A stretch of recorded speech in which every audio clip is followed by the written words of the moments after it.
ocean was not merely dark that night. It was endless. Not the kind of endless you imagine from shore, where the horizon cuts a clean line and promises morning. No, this was a swallowing kind of endless. A vast ink-black expanse that pressed against the hull of our ship like something alive, breathing in slow, patient rhythms. Our vessel, the Morning Star, was old even by sailors' standards. 3 masts, ribs of oak long since soaked through with generations of brine, decks warped like arthritic fingers. She creaked constantly, even in calm waters, as though protesting the mere act of existing. I signed aboard in Portsmouth, desperate for coin, and desperate to outrun a life I'd rather not remember. The captain promised a short crossing. "Just a straight line through open water," he said. "No ports, no delays."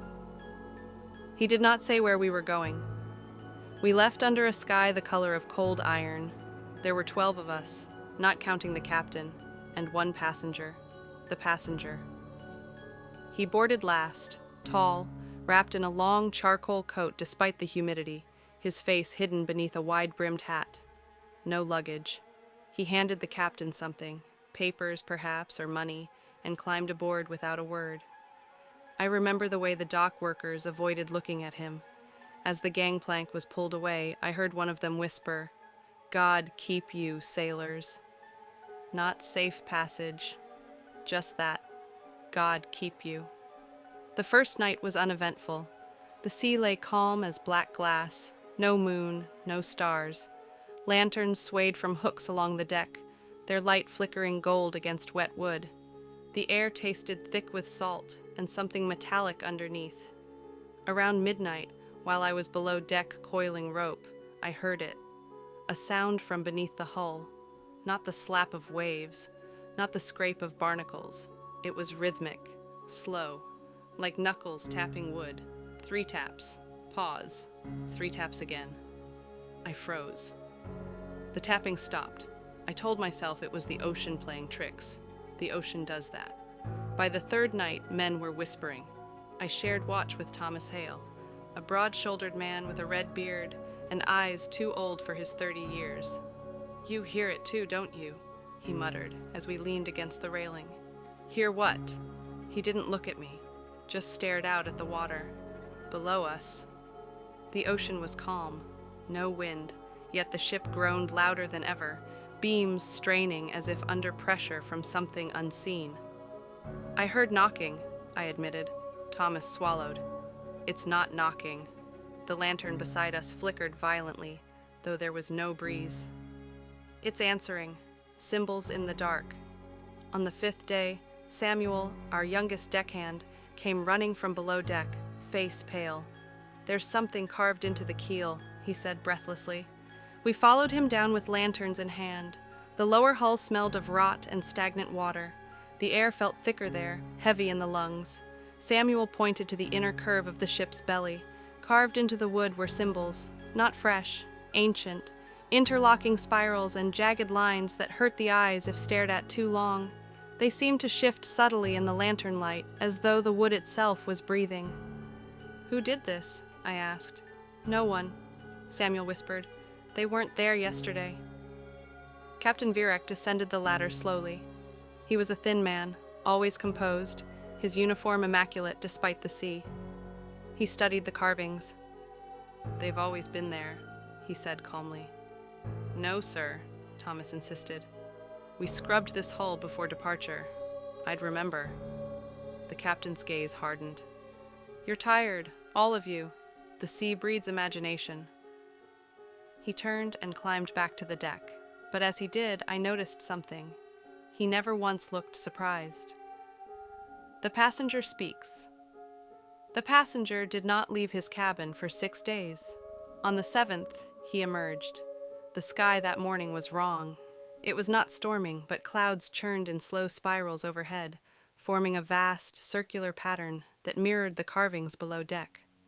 The sea was perfectly still. Too still. The passenger walked the length of the deck without acknowledging anyone. His boots made no sound on the wood. As he passed me, I caught a glimpse beneath his hat. His skin was pale, Not pale like illness, pale like something that had never seen the sun. And his eyes, they were not focused on the world around him. They were focused somewhere beneath it. He stopped near the bow. Thomas stepped forward. "Sir, with respect, where exactly are we bound?" The passenger tilted his head slowly. His voice, when it came, sounded layered, like two people speaking in the same breath. "You already know." A chill ran down my spine.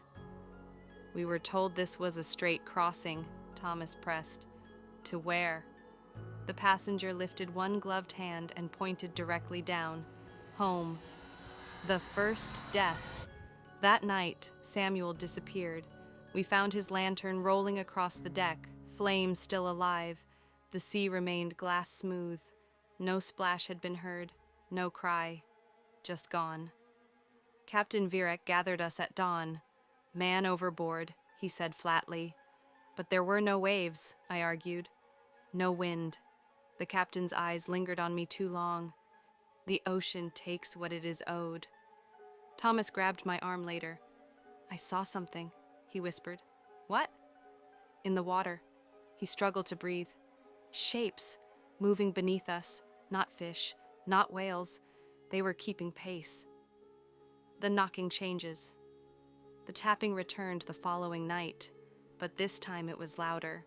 Not 3 knocks, dozens, hundreds, a chorus of impacts against the hull. Boom, boom, boom, like fists. The entire ship trembled. Men covered their ears. One began praying aloud. I ran below deck despite every instinct screaming not to. The symbols had spread. They covered the walls now, glowing faintly blue in the dark.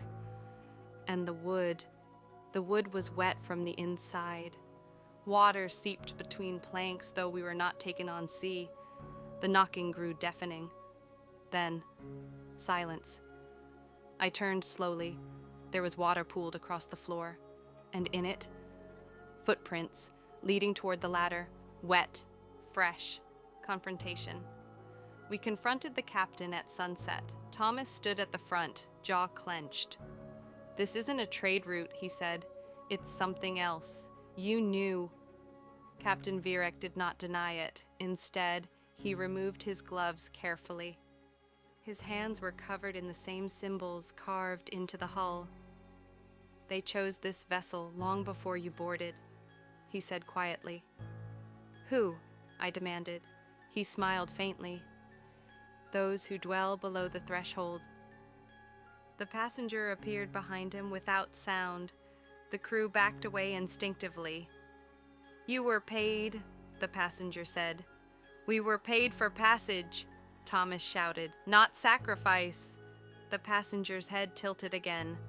"Every voyage is a sacrifice." The ocean groaned. The deck pitched violently, though no wave struck us. And then I saw it. In the distance, far beyond any natural horizon, something rose, not from the sea, but from beneath it. A massive circular structure, spiraling upward like a stone vortex breaking the surface of reality itself. And at its center, darkness, deeper than night. The Revelation men began screaming as the water around us churned. Shapes surfaced, translucent forms with elongated limbs and hollow faces. They clung to the hull, their fingers digging into wood without resistance. The knocking had never been fists. It had been them, trying to get out, or in. Thomas grabbed a harpoon and hurled it at one of the figures. The weapon passed through as though through smoke. The passenger stepped to the bow. "This is the final crossing," he said softly. "To what?" I yelled over the chaos. He looked at me fully for the first time, and I saw it. There were no pupils in his eyes, only spirals. "You misunderstand," he said. "You are not crossing the ocean." The sea split. The ship lurched forward, not into water, but into the spiraling void rising ahead.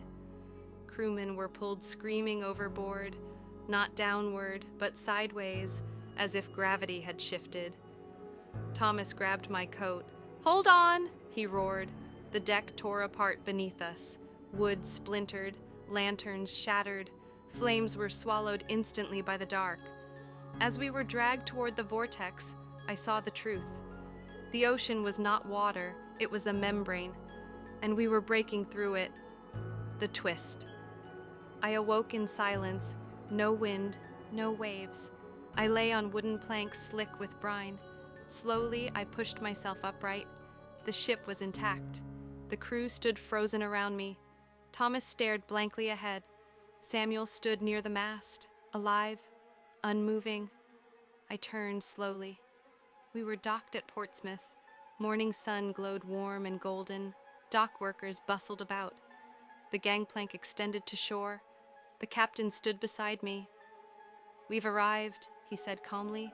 My heart pounded. Arrived? No storm, no vortex, no abyss, just harbor bells and gulls crying overhead. "Do you remember?" I whispered. The captain studied me carefully. "Remember what?" The crew began disembarking. They moved stiffly, mechanically. The passengers stood at the